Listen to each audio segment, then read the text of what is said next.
Joining us right now on the phone is St. Lucie County Sheriff Keith Pearson. Sheriff, thank you so much. What is the latest on the damage that these tornadoes have brought? As you can see on the Doppler, Milton is just now off the coast of Cape Canaveral. We're still feeling the effects of the tropical storm winds with gusts up to 50 miles an hour on the ground. However, our search and rescue teams, our National Guard, our deputies, fire districts, we've been out throughout the entire night checking all these residents and rescuing as many people as we can. I'm getting reports back that we were able to get 25 people to safety, but unfortunately I do have to report that we do have multiple fatalities. Do you have a sense yet of how many fatalities?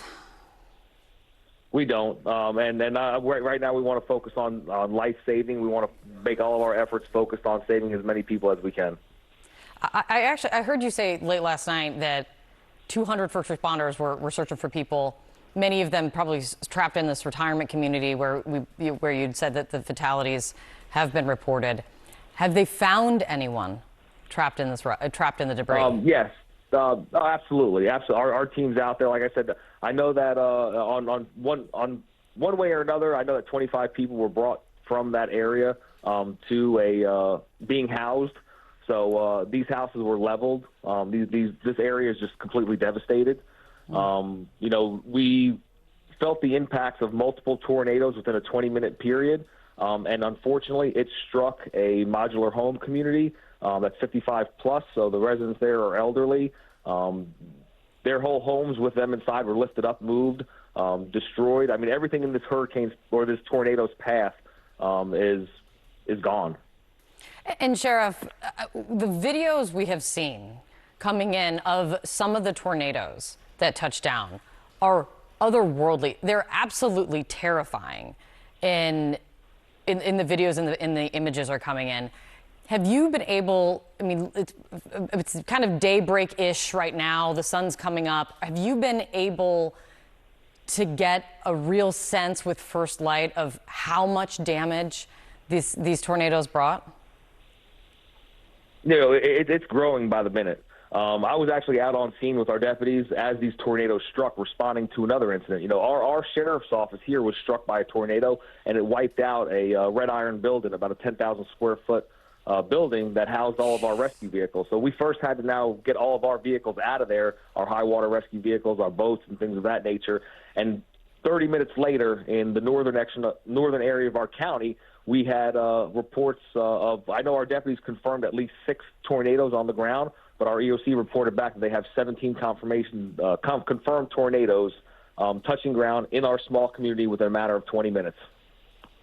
I mean, to put it bluntly, that sounds crazy for your deputies to be up. I mean, that all at once, essentially, that sounds absolutely crazy. Have you ever experienced something like that? No, I haven't. But I can tell you this, we have the greatest governor, DeSantis. He sent down the National Guard. Within an hour, we've had, 50 to 100 National Guardsmen. They sent specialty search and rescue teams.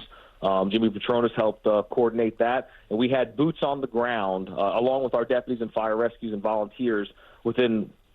Our deputies were there within minutes, but we had state support within hours, which is, especially during these weather conditions here, they're still here. We've got our dogs out there, our deputies, and all of our staff and those that are helping us do the search are still doing the searching process as we speak right now, even with the winds being 40, 50 miles an hour.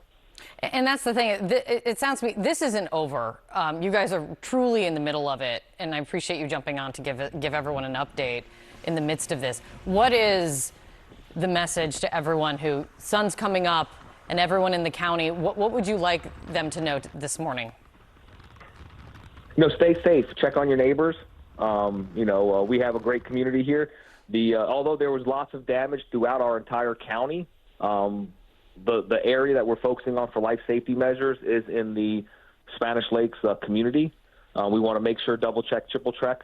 Again, if you see that your neighbor's house has some damage to it, check on them. You can call 911. We'll come out and check on it. But again, most of our reports are isolated to that half square mile area where the modular home community was struck. We have lots of residents that were destroyed, but everyone's accounted for. Right now, we're just searching for those that are unaccounted for. And Sheriff, just finally, can you give a sense of what's your best read right now, again, initial and in the middle of it, of the scope of injuries and fatalities? Injuries, almost everybody that we've pulled out of that community had cuts, bleeding, bruises. When it comes to the fatalities, I don't even want to get into that at the moment. But again, I could say that it's more than one. Again, we want to we're still focusing on a rescue mission here, and we're going to continue to do so.